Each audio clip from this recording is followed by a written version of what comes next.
Hello, everyone, and welcome to the 2021 Fourth Estate Gala. I'm very honored that you're here and with us tonight, joining from your homes all over the world and from the ballroom of the National Press Club.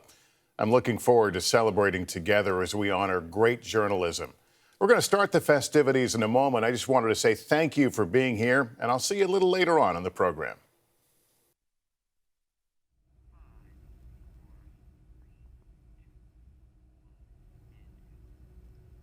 Thank you, Lester. Good evening, everyone, and welcome to our 2021 Fourth Estate Gala at the National Press Club, the world's leading organization for journalists. I'm Lisa Nicole Matthews, the 114th president of the National Press Club. Welcome to those of you joining us from the ballroom of the National Press Club, and to those of you joining us from the comfort of your home. We're glad to have every single one of you with us, wherever you are. Tonight, we recognize the lifetime work of one of our colleagues and the courageous efforts over the past year of two journalists on the front lines, and an outstanding investigative journalism newsroom whose work creates more equity in our criminal justice system and in our country. And in this extraordinary year of 2021, let this also be a night in which we honor all of our colleagues in the field and the profession of journalism itself, whether covering the pandemic, the White House, Congress, City Hall, schools. The work of our colleagues in the field this year has reminded Americans and others around the world every day of the vital role of the press in our democracy. So, to those journalists with us tonight and those who are on the job, thank you. We are honored tonight to be joined by our Fourth Estate honoree, Lester Holt, his family, and his NBC family. We look forward to hearing from him a little later tonight. On this night, over the years, we have had the distinct privilege of honoring with our Fourth Estate Award some of the finest journalists of the past half-century, including Gwen Ifill, Andrea Mitchell, Marty Barron, Dean Baquet, and Christian Amanpour. And tonight, we extend a special welcome to previous Fourth Estate honorees who are with us. Andrea Mitchell, last year's recipient, Susan Zarinsky, and Marvin Kalb, who was the last correspondent personally hired at CBS News by Edward R. Murrow himself. We also welcome Casey Murrow, his son, who is here with us tonight. We're joined this evening by members of the National Press Club Board of Governors, the Board of Directors of the National Press Club Journalism Institute, the Fourth Estate Award Selection Committee, and our fundraising committee led by Rob Stoddard. We thank them all for their stellar service. This evening serves as a fundraiser for the National Press Club Journalism Institute, our nonprofit affiliate that promotes press freedom and provides journalists with skills and standards to better inform the public in ways that inspire civic engagement. To share more about the work and impact of the National Press Club Journalism Institute, please welcome Angela Greiling-King, President of the National Press Club Journalism Institute. Angela? Thank you, Lisa. And hello, everyone. And thank you for joining us this evening. As Lisa said, this is a very important night for the National Press Club and the National Press Club Journalism Institute. We are thrilled that you are here to share it. In another unprecedented year for this country, the Institute took unprecedented steps to serve as many journalists as possible with what they needed when they needed it. This year, we've reached 6,763 people in all 50 states and 22 countries with online programming, a daily newsletter, and conversations that offer support and skill building. Our weekly writing group brings together the community and teaches us all how to be better writers and readers. The Institute is focusing attention on parts of our community most affected and traditionally underserved by newsrooms. Diversity, equity, and inclusion are central to our programs and reflected in our topics and teachers. We are also committed to helping the journalists of tomorrow. This year, the Institute pioneered a high school journalism curriculum for use across all DC public schools. We're grateful for their partnership, and we're glad they're here with us tonight as well. We're excited to have the next generation of journalists with us here tonight, too. Congratulations to our scholarship winners, Shraddha Dinesh, winner of the Zimmerman Scholarship, Caleb Anderson, winner of the Julie Shu Diversity Scholarship, and Chloe Clark, the first ever recipient of the West Vernon Broadcast Scholarship. We are grateful to the Powell family here with us tonight, whose generous gift in honor of their beloved West Vernon, a longtime Press Club member, made possible our first broadcast scholarship focused on diversity. Thank you to the scholarship team and their leaders who are joining us tonight as well. Please help support these emerging journalists and all the journalists the Institute serves by making a donation tonight. You can click Support the Fourth Estate in the middle of the virtual ballroom floor now and while the event lasts. Supporters who give $150 or more will receive an original 5x7 print of this drawing, hand-signed by New Yorker artist Liza Donnelly, who is here with us tonight. Thank you, Liza, for this generous donation in support of the Institute and press freedom. And thank you to Andrea and Michael Edney, who will match all recurring gifts tonight up to $1,000. The link to give is in the chat, or if you're in the Press Club Ballroom, go to pressclubinstitute.org and click Support the Fourth Estate. And now, for our first award, it is my pleasure to introduce John Donnelly, Senior Writer for Congressional Quarterly Roll Call, President of Military Reporters and Editors, and Chair of the National Press Club Press Freedom Team, which selects the honorees for the club's Press Freedom Awards.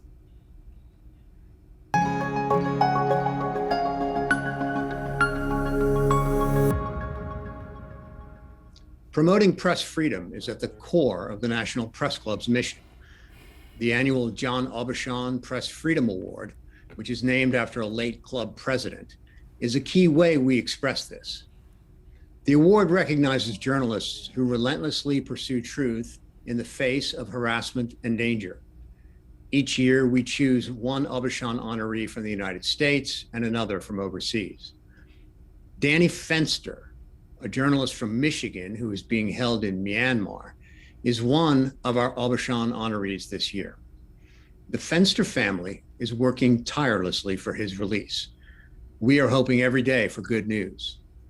You can learn more about Danny at bringdannyhome.com. Our international Aubuchon honoree this year is Hayes Fan, a Chinese citizen who has been detained in Beijing while working for Bloomberg.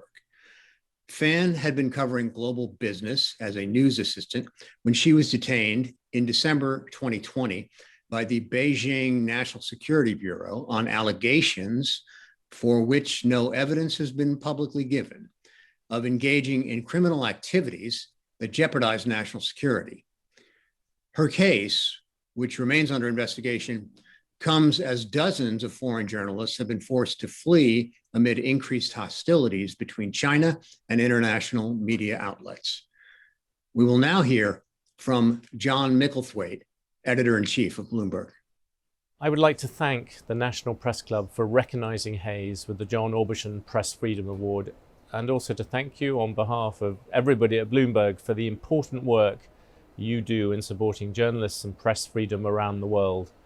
It is certainly a noble cause. And on that subject, I would like to pay tribute to Danny Fenster as well. Our thoughts are with him and his family too. Hayes is a highly valued member of our news bureau in Beijing. She's a popular, successful young woman, still just 35 years old. She has contributed a huge amount to the success of Bloomberg News and Bloomberg TV since she came to us in 2017. And before that, she worked for CNBC, CBS News, Al Jazeera, and Thomson Reuters. Sadly, Hayes has not been seen since she was detained by the Chinese authorities in December 2020. We obviously are continuing to do absolutely everything we can to support her and her family while we work hard to seek more information. We remain very, very concerned for her and for her well-being, and sincerely hope that she'll be reunited with her family, her friends and colleagues soon. This is an award for Hayes, but I think it's also a timely, if sad, reminder of the pressures that newsrooms face, and not just in China. In Turkey, for instance, 2 of our Bloomberg journalists were indicted in 2019 merely for reporting on a huge currency shock. Like everybody else in this room, like every other organization represented here, we compete fiercely with each other. That's our job. But the freedom of the press around the world is a common cause. Hopefully the recent Nobel Peace Prize recognition of the very courageous Maria Ressa and Dmitry Muratov will raise even more awareness.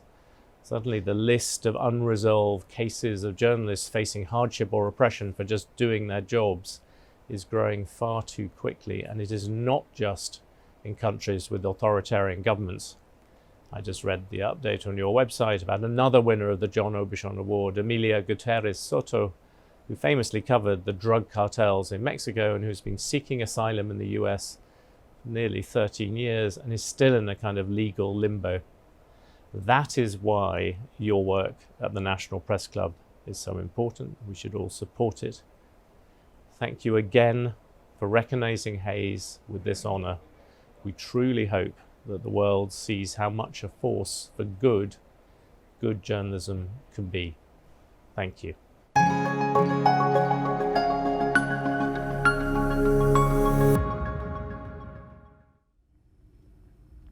Thank you, John. The Journalism Institute and the National Press Club continue to urge these governments to release Hayes Fan and Danny Fenster. As John said, the Press Club and the Journalism Institute work year-round to advance press freedom. We join Friends of the Court briefs to protect journalists' legal rights. We partner with press freedom colleagues around the world to advocate for journalist safety and freedom. We work continuously to protect Mexican journalist Emilio Gutierrez Soto and to free American journalist Austin Tice, both previous Aubuchon Award honorees. Emilio faces deportation for legally seeking asylum in the U.S. Austin was kidnapped while reporting in Syria back in 2012. He freelanced for a variety of news organizations, including The Washington Post and McClatchy. A veteran U.S. Marine Corps officer and law school student at Georgetown University, he has now been unjustly held captive for more than 9 years.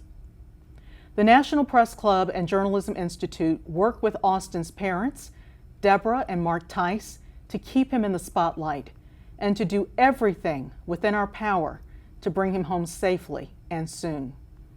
Tonight, we salute Austin and his family who are here with us, and we hope that next year, maybe even sooner, he will join us personally at this event. We are honored to support you and to support journalists everywhere, and we thank you all for supporting our work. I'd like to take a moment to express our special thanks to tonight's sponsors whose support makes our work possible. You'll see their logos in the rotating display beside the virtual stage and on the virtual ballroom floor. You can click there to learn more about them and check out their digital ads in the digital program. The link is in the chat. They are our gold sponsors, Al Jazeera, Bloomberg Philanthropies, CNN, Discovery Incorporated, NBC News, and NCTA, the Internet and Television Association. Our silver sponsor, Syngenta. Our bronze sponsors, American Press Institute, APCO Worldwide, Craig Newmark Philanthropies, L3 Harris, Toyota, Trident DMG, Visby Medical, and The Washington Post. And our patron sponsors, Axios, Kraft Media and Digital, Distilled Spirits Council of the U.S., Gannett USA Today, HBCU National Center, SKDK, and the Associated Press. And now let's hear from some of the people the Institute has learned with and learned from this year.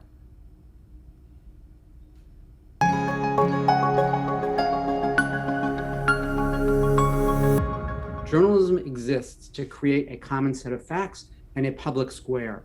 And if half of America is not in that square, that's a threat to democracy.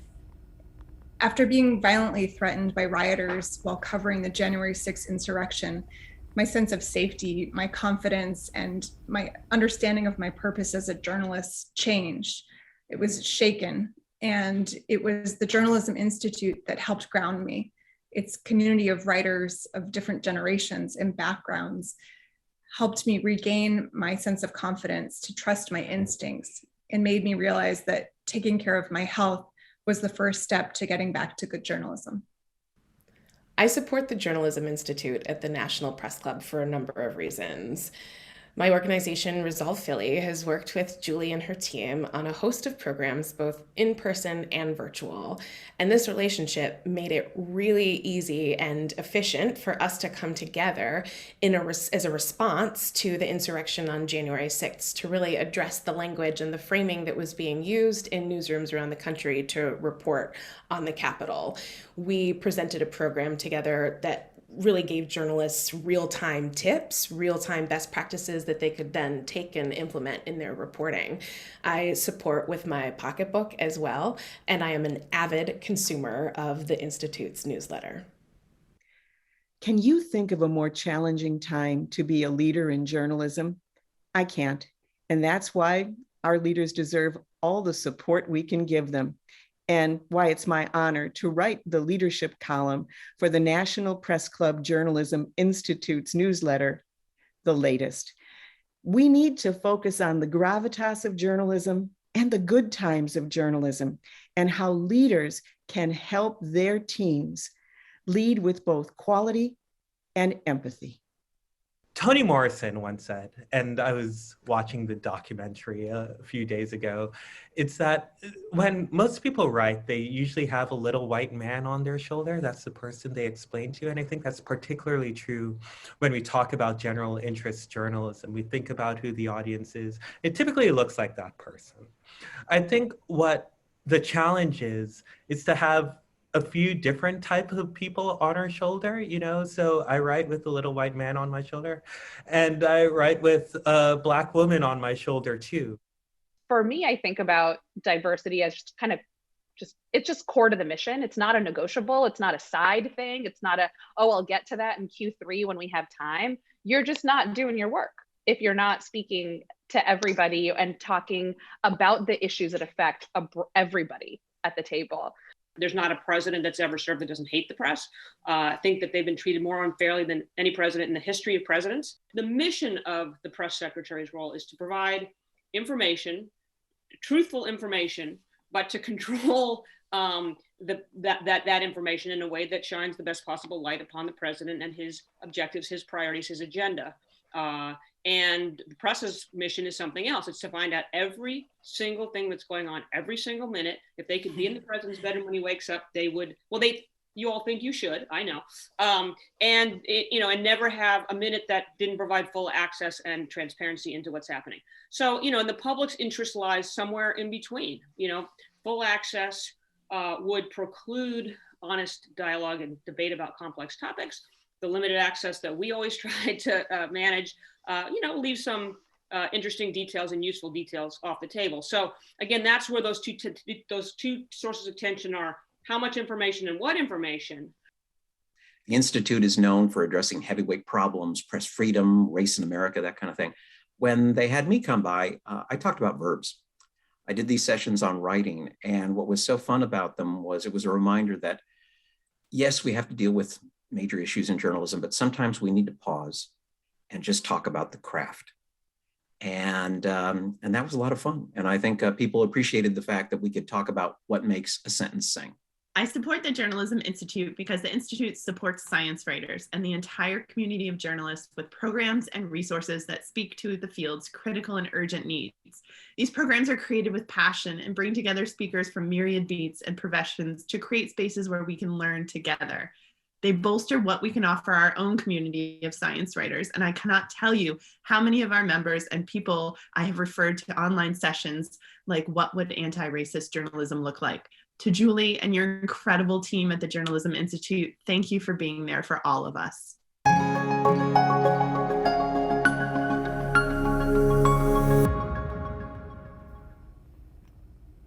What we do would not be possible without the generosity of people like those you just saw who gave their time to teach and learn with us, and thousands more we couldn't show. Many of them are here with us tonight, and we thank them. This work is more important now than ever, and we are counting on your help to keep doing it. But don't take my word for it. Let's hear directly from one of our supporters.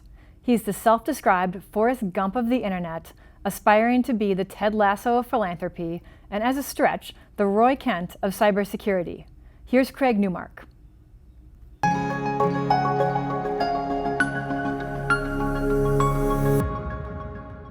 Maybe 10 years ago, I remembered and then blurted out what I learned about the role of the press. I learned that in high school U.S. history. A trustworthy press is the immune system of democracy.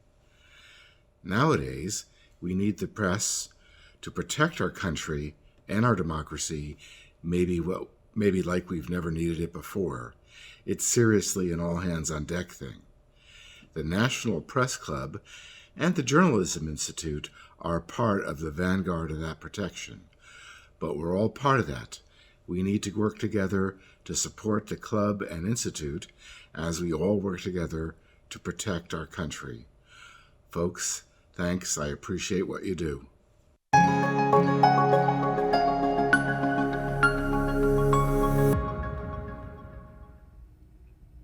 Thank you, Craig. And thanks again to our generous sponsors and to you for your donations tonight. A special shout out to Visby Medical for providing on-site COVID testing for our in-person guests. We are glad to provide a safe environment for all of our guests tonight. Remember, folks, tonight is a fundraiser for the National Press Club Journalism Institute. Our goal is in sight, but we're not there yet. Please give now by clicking Support the Fourth Estate in the middle of the virtual ballroom floor and make it possible for us to continue this work on behalf of all communities who need strong journalism now more than ever. We're also sending you an email right now with a link to donate if that's easier. Please give. Then take some time to talk at your tables. We'll be back in a few minutes.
Welcome back.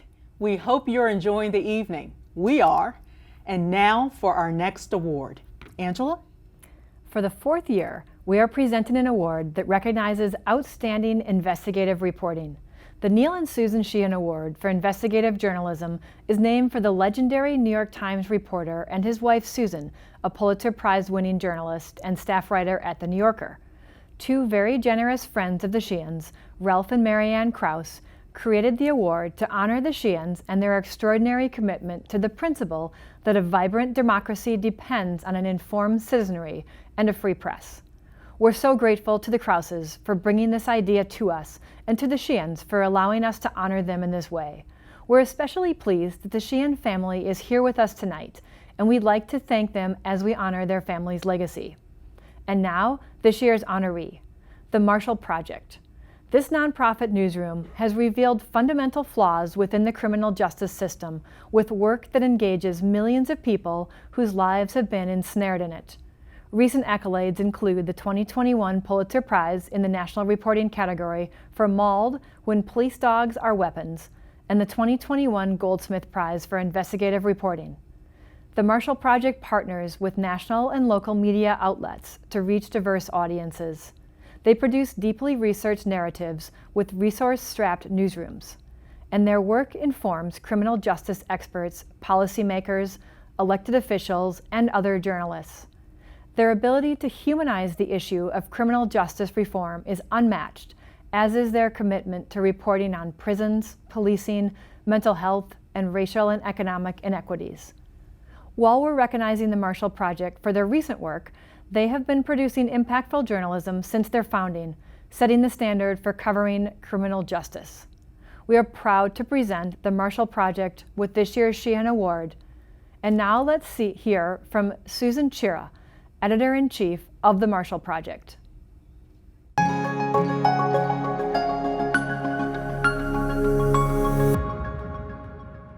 Thank you so much, Angela, for this honor.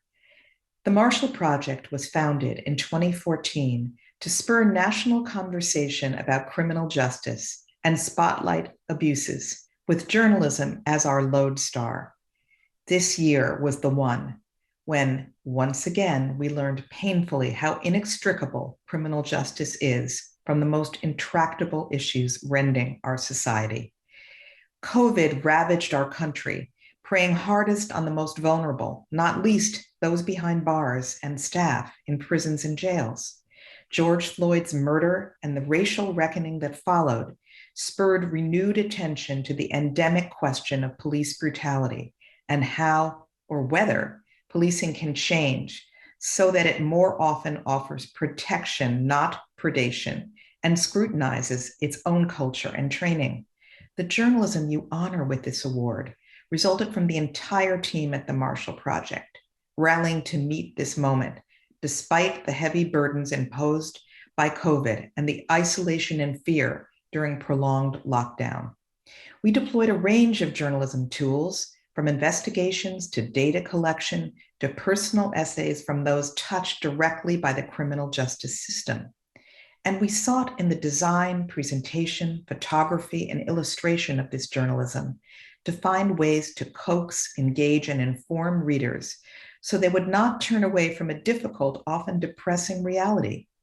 We believe that the projects the judges cited show the range and distinctiveness of our work and the principles that guide us, including giving journalists time and support to dig deeply, gathering criminal justice data that officials do not collect or publicize, embracing collaboration with local partners, and a determination to center justice-affected voices that are often excluded in the wider news media. Our series on how police dogs are deployed as weapons showed how widely police nationwide still use dogs that bite and maim people, many of whom were suspected of minor crimes or no crime at all. It evoked memories of the horrific images of the civil rights era. Indeed, the AL.com reporter who first approached us with the project was collecting examples from Birmingham, where Bull Connor decades ago sicked dogs on protesters, as well as the rest of Alabama. We worked hand in glove with our local partners. Our investigative reporter, Abby Van Sickle, laboriously assembled a database of incidents, tracked down victims, dog handlers, and police officers to assure all voices were heard, and collaborated with colleagues from AL.com, Indy Star, Invisible Institute, and the Baton Rouge Advocate. So many of our team played key roles in the effort, including Manuel Torres, Leslie Eaton, David Eads, Katie Park, Maurice Shama, Geraldine Seeley, Alon Kitterman, Gabe Isman, Shalina Fang, Andrew Calderon, and Weihua Lee. Our reporting on Mississippi's dangerous and dysfunctional prison system exposed how the state still runs debtors' prisons, how it paid a private prison company millions of dollars for no-show workers, and how guards are violently assaulted in the system. Alicia Santo, Joe Neff, Andrew Calderon, and Weihua Lee on our staff collaborated with our partners at Mississippi Today. The series was edited by Leslie Eaton. When COVID struck, we were the first news outlet we know of to raise the alarm that social distancing is impossible in prisons. And we understood this because we have formerly incarcerated reporters and staff members who could tell us and our readers the reality of life behind bars.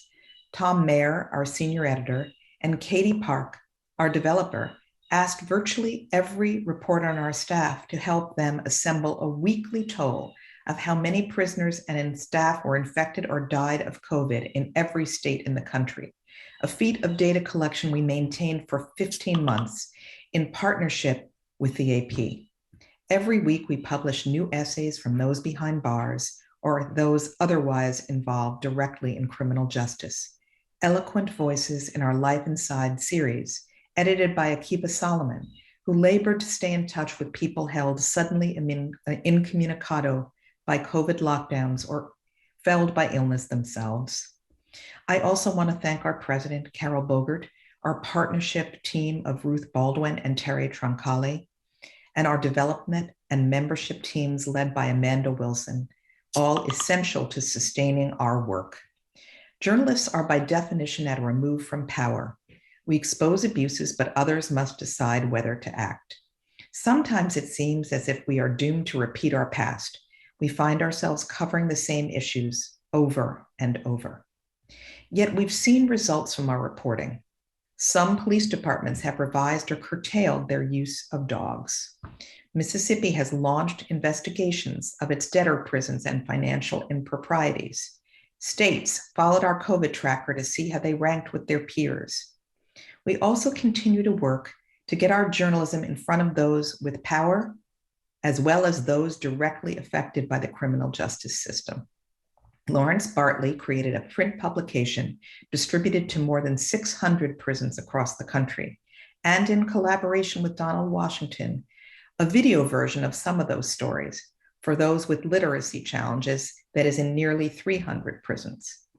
We are just beginning to explore different ways to reach people who do not trust or turn to news organizations, distributing flyers, text messages, audio, video, among some possibilities. We're determined to bring reporting muscle on criminal justice to local communities where budgets for journalism have been slashed. We need to keep asking who we're writing for and whether traditional ways to present journalism are effective for all the people we want to inform. Throughout, we continue to believe in the power of journalism, even with its shortcomings, frustrations, and blind spots. This award helps sustain that faith, and it resonates to someone like me who spent nearly 40 years at the New York Times, where the Sheehan name remains a legend and inspiration. All of us at the Marshall Project are deeply grateful.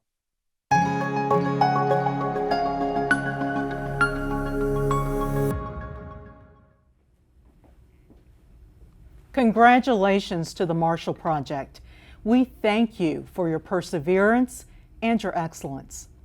Now, it is my privilege to bestow our 2021 National Press Club 4th Estate Honor upon a true pioneer in our profession, Lester Holt. He is rightly called the most trusted anchor in America. But he didn't become anchor and managing editor of NBC Nightly News with Lester Holt and anchor of Dateline NBC overnight.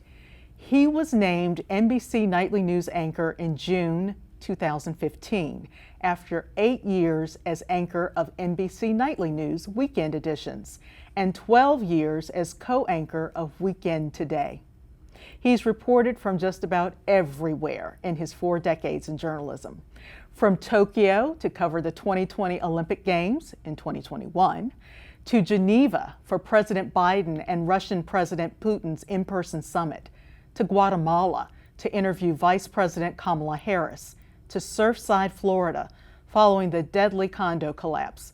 And that's just this year.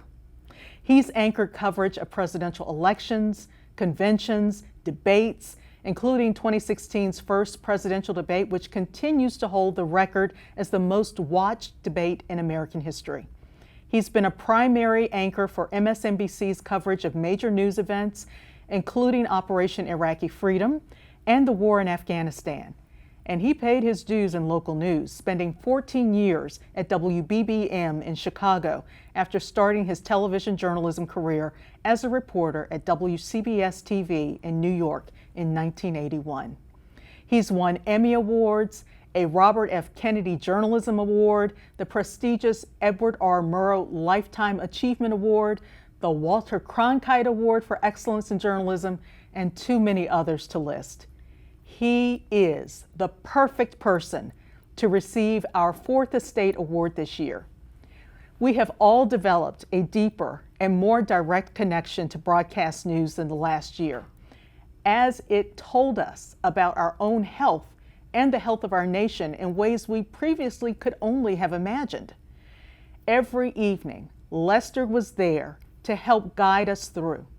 He remains a reassuring voice in the stormy seas of the COVID pandemic and the nation's political and cultural upheavals. It is no wonder he leads one of the most watched programs in all of television. And now, let's hear more about Lester from his family, his friends, and colleagues, and then we'll hear from Lester himself.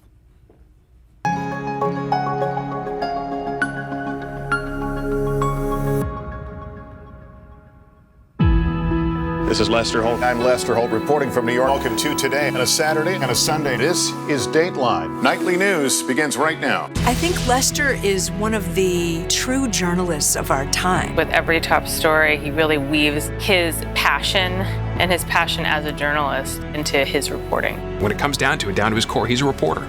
He wants to be there. He's tireless and dogged and will do whatever it takes to really bring the viewers into the heart of a story. He pours himself into the work and it elevates everyone around him. He is the nicest guy in the world to work for, to work with. He represents the best of our reporting around the world. He is America's anchor, and he is the rock that binds us all together. When I think about Lester, I think of someone who is unflappable. He's a great broadcaster, he's a great writer, he's a great interviewer, he's a great journalist. He's like the Swiss Army knife with all of the tools. He has no agenda. It's not about any partisan agenda. It's not about himself. It's about getting to the facts, telling the truth. He really cares about the greater good, and he really sees the importance of his role as the anchor of nightly news. He's the dean of nightly news anchors, and as such, he represents solid reporting, the serious journalism, but also the human factors. Trust is our most important currency, isn't it? Lester may be the richest man in America in that regard. People see him and they say, we know that guy. We trust that guy. We go in on the darkest day for these towns and these people. It's their worst day. And we show up. And what Lester brings is compassion. It's that level of respect for the story, respect for the facts and the truth, and just respect for fellow human beings that speaks volumes to the character of my dad. In a world that's got so much going on, Lester is such a uniquely calming voice. You see his humanity through everything. He's always, first and foremost, making people comfortable, understanding people, asking the right questions. He brings that sense of fairness, objectiveness. He's really focused on shedding light rather than shedding heat on a story. He has tremendous integrity. He does what all good journalists should be doing, and as he seeks out the truth, and he wants to deliver it to the viewers in a way that is honest and compassionate. He's one of the hardest working journalists I know. I've covered hurricanes with him. I've been at the Olympics with him. He does it with this grace and this humor and this civility that is almost otherworldly. He's incredibly inspiring. Every time I work with him, every time I see him work, it pushes me to be a better journalist. It pushes me to be more thoughtful. He is somebody who cares deeply about so many issues. He cares about science. He loves music. He cares about travel. He cares about space. I think Lester's legacy is integrity and decency. Somebody who has just been quietly excellent for decades. Back in his early days in local television when he used to listen to the police scanners, Lester is still that guy. It's kind of like the TV show Dragnet. Just the facts, ma'am, just the facts. And that is the magic of Lester Holt. Lester just stands out as being someone who is incredibly humble, incredibly down to earth. This is a guy who's all about covering the news, doing the best job he can each and every day. His most important job is to serve our interest. The people know that Lester's that guy.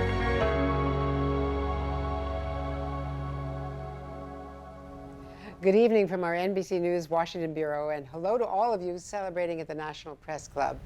I'm Andrea Mitchell, here along with my friend Kristen Welker, and we're here to present the Fourth Estate Award to our dear friend and colleague, Lester Holt. That's right, and like so many of you watching tonight, Lester has been a mentor, a friend, and a guiding light to both Andrea and myself, and it's such an honor for us to be able to present this to you together, Lester. You have been a much-needed steady voice and a calming presence to millions of American viewers over these last many challenging months as we continue to grapple with the pandemic.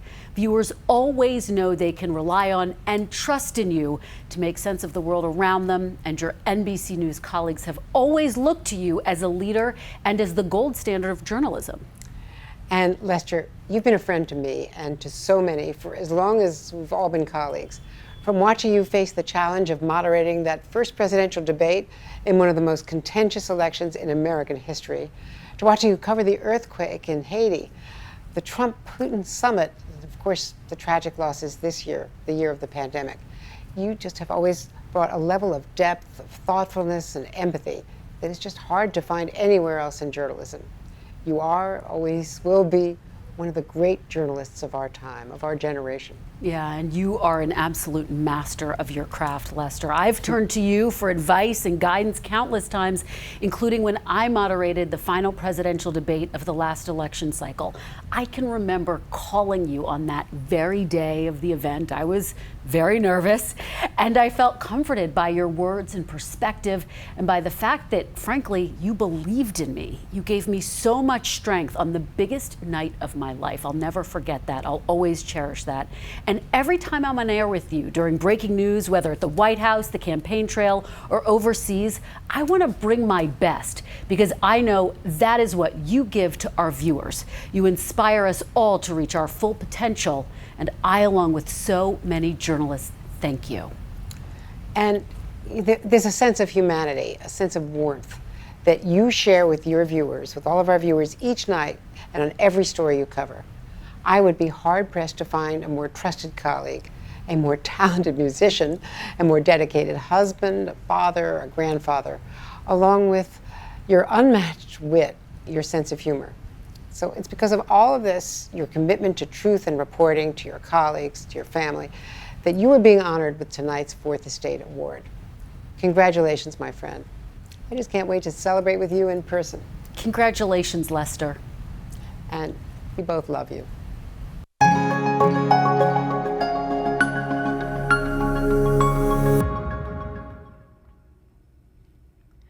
Thank you, Andrea and Kristen, and the whole NBC team.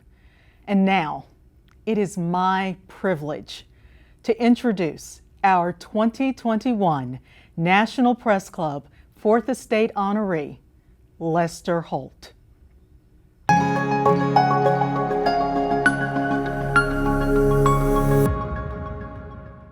Well, this is a tremendous honor. And I want to thank the National Press Club and its president, Lisa Nicole Matthews, for building this evening and bringing so many friends, colleagues, and family together, both virtually and in person. I'm especially thankful to two remarkable women who just introduced me. You're going to find no one more knowledgeable of Washington and international relations than Andrea Mitchell. But beyond that, you'll find no one more gracious or generous with her time and knowledge than Andrea. She's been a mentor to so many young people at NBC and has helped simply make many of us smarter. She's been there for me so many times for big interviews, sharing her expertise and pouring through potential questions. Andrea, thank you. I'm so delighted to be your friend and colleague, and I was simply touched by those remarks. And Kristen, same for you. I am equally grateful to you for your wonderful introduction. It's been a delight to watch Kristen's ascent over the years to chief White House correspondent, now co-anchor of Weekend Today, a job I used to hold. I couldn't have been more proud of Kristen than when she moderated that presidential debate. And what you probably don't know is that Kristen played a huge role in preparing me to moderate the presidential debate I did in 2016.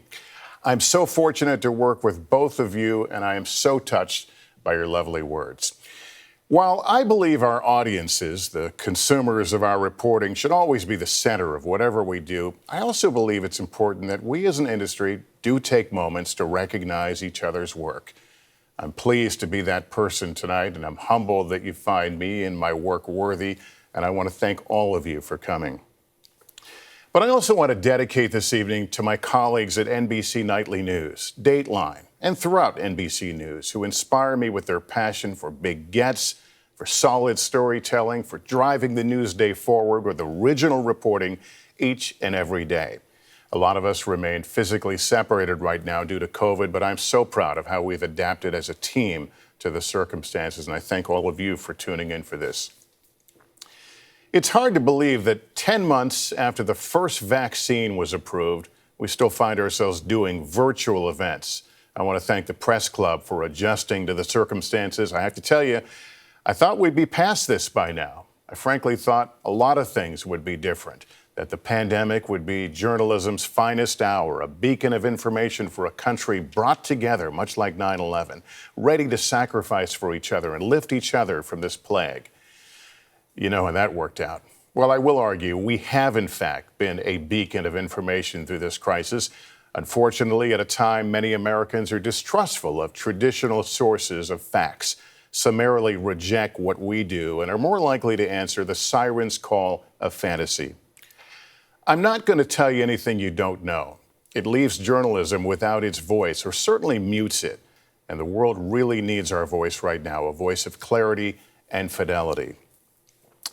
I'm really trying not to make this another one of those woe is us speeches or we are not enemies of the people speeches. Believe me, I've given some of those. Knowing what our peers in places like Afghanistan and Myanmar face makes it pretty hard to dwell on the criticism we've received. But if we are serious about pushing back against the assault on journalism in this country, I think we're going to have to listen, read the room, and self-reflect. When I started in this business, if someone didn't like something they saw on TV, they sent letters or called. Imagine that, picking up the phone. For a short period in the 70s, I worked summer relief as a receptionist at a TV station in Sacramento, answering calls at the switchboard. Good evening, KCRA. I fielded complaints about everything from the anchor's appearances to why a favorite show was preempted. Folks would get amazingly worked up over small things. Most of them I kind of wrote off. I even hung up on a few or told them if they didn't like what they were watching, they might try changing the channel. Now, keep in mind, I was a teenager and awfully immature. But what I do remember most is those times that angry callers were right. Their complaint was legitimate. Today we get emails from viewers, and I do sometimes skim through Twitter after a broadcast to see what people are saying. Many of the sharply critical remarks that people share in postings and emails are off target, some incendiary, unworthy of comment or reply. Mostly stuff that kind of rolls off your back.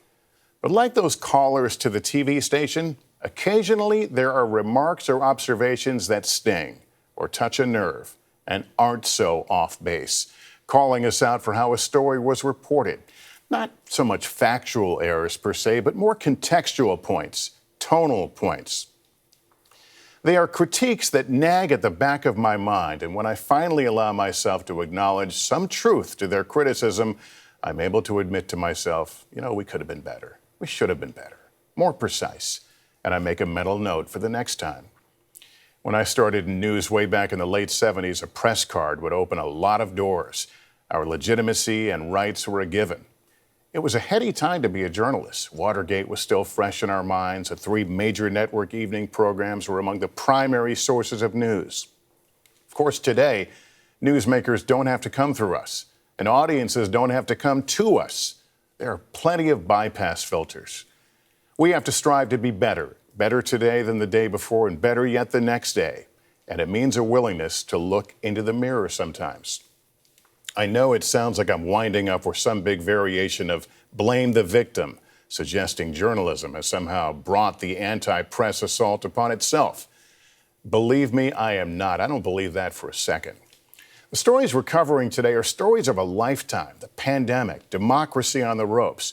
We've got to be in the game, not as some wounded version of ourselves, but a version still capable and open to learning, still growing, and capable of self-correction when necessary. Our voices as journalists have never been more important, and we cannot become what our fervent critics want us to be, tone deaf. We have to strive to be pitch perfect. Facts are under assault. Gaslighting has penetrated the mainstream. We can help fill that space, however, between what people say and what they know in their hearts and what feels good to believe versus what doesn't. We can't write off every ill word spoken about us with mockery and disdain. Not if we're going to be that trusted beacon of information. Not if we're going to be the established counterweight of false narratives. We are witnessing a giant reset in this country, from the workplace, the way we shop, our values, our beliefs, our levels of tolerance. What makes us think journalism is immune to reset? Because society is changing does not mean our credo or principles must change.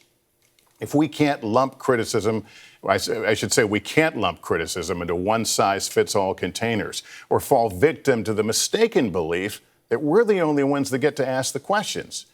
And most important, we must break free from the echo chambers that too often drown out independent storytelling. The passion for news that brought so many of us into this business has to now be focused on envisioning our role going forward. If you accept the premise that free and independent journalism in this country has been damaged, how do we repair it? What needs to be repaired? What do we want to be as an industry? One with so many faces and directions already. I realize I raise more questions in all this than I answer, but they're questions we cannot be afraid to process, because it is not the old days when ours was the loudest and most trusted voice in the room. We're still the ones doing a lot of the talking, but the answers may be at least partially found in listening. Sometimes you do have to care about what they're saying about you. The headwinds and political currents notwithstanding, I think this is an amazing time to be a journalist. We've risen to the occasion for a country splintered and in search of handholds.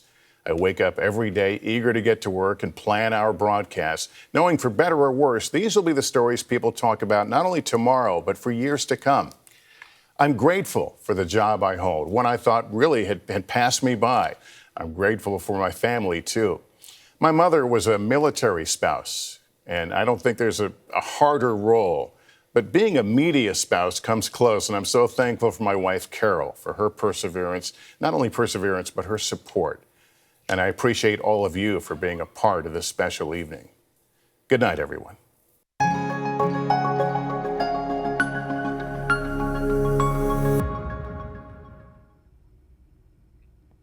Wow. Thank you, Lester. One of the benefits of earning a National Press Club 4th Estate honor is a lifetime membership to the club. Lester, we welcome you. We congratulate you. We thank you for inspiring generations of journalists. Congratulations to all of tonight's award recipients, and thank you to all who gave tonight. I am happy to say that we are closer to our goal than we were when we started the evening. There's still time to give, and you can donate now at pressclubinstitute.org or on the virtual ballroom floor. Thank you to our sponsors and our generous donors throughout this evening. I'd also like to extend our thanks to the many Club and Institute staff members and volunteers who made tonight possible.